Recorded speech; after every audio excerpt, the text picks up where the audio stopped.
Ahojte, vítajte u tohto videa.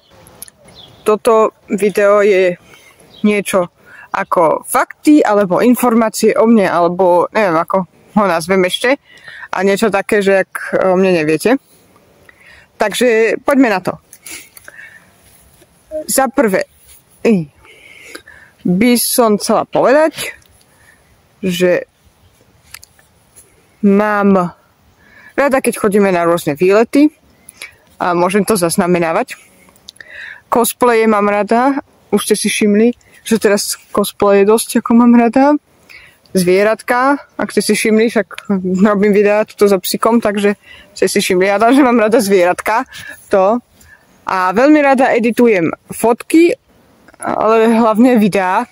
Robím také edity na videá a tak, alebo niečo také. Takže ak máte nejaké dobré programy, ktoré sú zatiaľ zdarma, ktoré odporúčate a viete, že sú dobre či už na videá alebo na fotky, tak mi prosím napíšte dole do komentárov.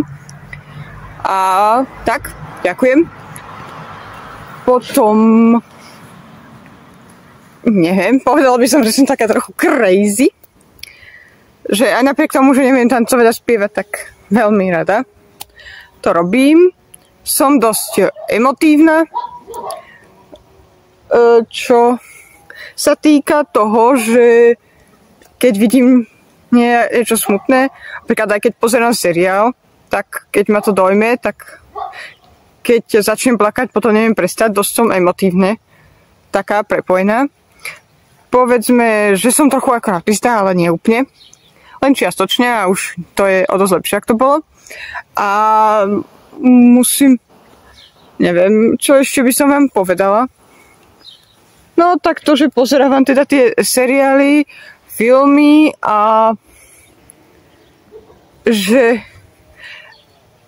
dajte mi vedieť, aké videá sa vám páčia a dajte like a napíšte mi všetko do komentárov, že čo sa vám páči, čo ďalšie by ste chceli vidieť, čo by som mohla natočiť a nejakú inšpiráciu mi treba zdajte a budem rada, keď mi dáte odber, aby vám ďalšie video tu na YouTube neušlo.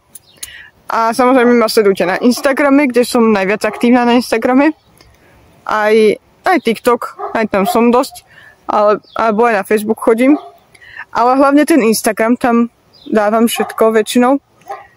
To, čo je inde, tak je hlavne na Instagrame a tam vidíte fotky aj skorej, jak treba z video na YouTube.